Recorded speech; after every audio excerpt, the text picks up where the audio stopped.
किसी भी simple pendulum का अगर हम टाइम पीरियड बढ़ाएं तो उसकी फ्रीक्वेंसी कम हो जाती है। तो आज हम बात करेंगे कि टाइम पीरियड और फ्रीक्वेंसी एक दूसरे के इन्वर्स क्यों हैं सिंपल पेंडुलम में। तो सबसे पहले बात करें टाइम पीरियड किसे कहते हैं। The time required by a body to complete one vibration is called time period. यानी वो वक्त जो किसी भी बॉडी को लगता है वन वाइब्रेशन एक चक्कर कंप्लीट करने में इस कॉल्ड टाइम पीरियड को हम क्या कहेंगे, टाइम पीरियड कहेंगे।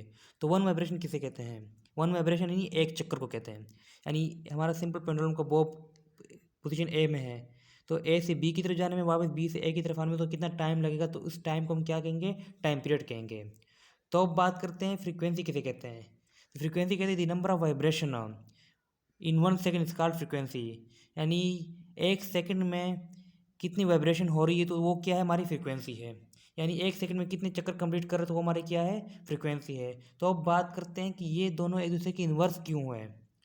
देखिए मिसाल के तौर पर अगर हमारा एक सिंपल पेंडुलम है, उसका टाइम पीरियड क्या है, ज़्यादा है, तो उसे वन वाइब्रेशन या एक चक्कर कंप्लीट करने में ज़्यादा टाइम लगेगा। तो इसका मतलब ये हुआ कि ए से बी, बी से ए की तरफ आने में तो ज़्यादा टाइम लगेगा। तो फिर एक सेकंड में क्या है, कम वाइब्रेशन प्रोड्यूस होंगे, जिसके नतीजे में हमारी फ्रिक्वेंसी क्या होगी, कम होगी। सिंपल इसका मतलब ये है कि अगर हमारे पास टाइम पीरियड ज़्यादा है तो ए से बी, बी से ए की तरफ आने में उसे ज़्यादा टाइम लगेगा, तो जिसके नतीजे में हमारे पास ए वन सेकंड में कम वाइब्रेशन प्रोड्यूस होंगे, तो हमारी फ्रीक्वेंसी क्या हो जाएगी, कम हो जाएगी।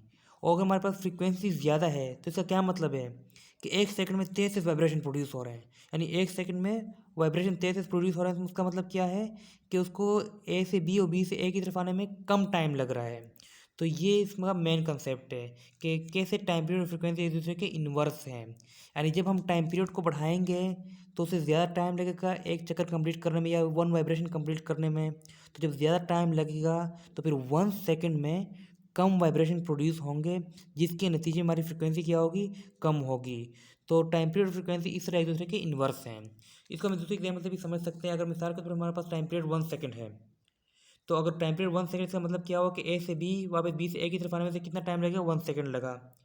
तो वन सेकंड में कितनी वाइब्रेशन प्रोड्यूस हुई, वन प्रोड्यूस हुई। तो वन सेकंड में टाइम पीरियड अगर वन सेकंड है तो इसकी फ्रीक्वेंसी भी क्या होगी, वन हर्ट्ज होगी। हर्ट्ज क्या है, फ्रीक्वेंसी का यूनिट है। अब अगर हम क्या करें, टाइम पीरियड वन सेकंड को हाफ करें, यानी हाफ सेकंड इसका टाइम पीरियड है, तो इसका क्या मतलब हुआ कि ए से बी और वापस बी से ए की तरफ आने में से कितना टाइम लगा, हाफ सेकंड लगे। तो फिर से वन सेकंड में, हाफ सेकंड में से ए से बी और बी की देखे ना, ए से बी और बी से ए की तरफ आने में से कितना टाइम लगा, हाफ सेकंड लगे। तो फिर वन सेकंड में ये कितने चक्कर कंप्लीट करेगा, हाफ सेकंड में इसने वन चक्कर कंप्लीट किया, तो फिर वन सेकंड में कितने चक्कर कंप्लीट करेगा, कितने वाइब्रेशन कंप्लीट करेगा, टू वाइब्रेशन कंप्लीट करेगा, जिसके नतीजे में इसकी फ्रिक्वेंसी क्या होगी, टू हर्ट्ज होगी। तो ये टाइम पीरियड और फ्रिक्वेंसी इस तरह एक दूसरे के इन्वर्स हैं।